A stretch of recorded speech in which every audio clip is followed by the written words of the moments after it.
السلام عليكم ورحمة الله وبركاته. الشمارك فونيك بجمتوتا تاوتوتا عشان كدرتم هستمي. هيك وجمتوتا دعوتوتا كنا كمارك تنكنا هردي من دفن جرا مجلسنا ما كمان دفن دعوتوتا كنا isin ralle banne jira ifa isin jecha da'watota kenna video matani dalagadha dibetan hala jirenna hundumayyo kanuma jirra banne hunduma fara majlisa eddu bareedu majlisa bala kreni ede immotu majlisa bondi dirra bondi dikafinde jalalle kasai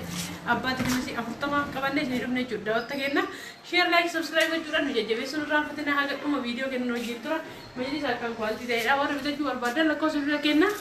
dua second torbata bitorba jaatam second jahatami shantama jechuudhaan imo WhatsApp Telegram qabna jechuudha keessattuu dhuma WhatsApp tiin qotta isin jedha watta kenna lakkoofsa dabalataa immoo duwwaa 983 48 89 jechuudhaan nu argachuu dandeettanii lakkoofsi keessan direct kana laguu warri jettanii immoo lakkoofsi kenna kanumatu direct illee dalaga jechuudha watta kenna direct illee warri keessan illee ittiin argachuu kan danda'u isin illee ittiin argachuu kan dandeettan kanuma isin jedha watta kenna Ramadaan illee dhufaa jira daawwatta kenna rabbiin nagaan nuun haga waliin jecha warroonni haqateen godhatanii ittiin baddan kota nu deebisa isin jenna daawwatta kenna sababni kan dubbadheef illee nuti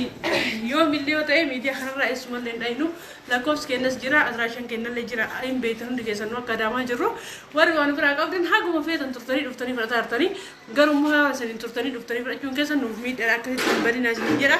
nuti immootu yoo millee amaanan teessa warri nu bira jirtu amaanadha yoo millee argachuu dandeettan isin immootu yoo lakkoofsa keessa warri barri intene simbira tafte bilo kor nu gootan warra mu achiin baddan haram alaykum isin jedha daawwatta kenna egaa kabajamtoota daawwattoota kennaa ashuun waan gabaabaa yeroo ammaa kana walda yaadachiisuun barbaachisaa ta'e hedduu isin yaadachiifteerti keessattuu mootuu jiini amma as deemaa jiru kun ji'a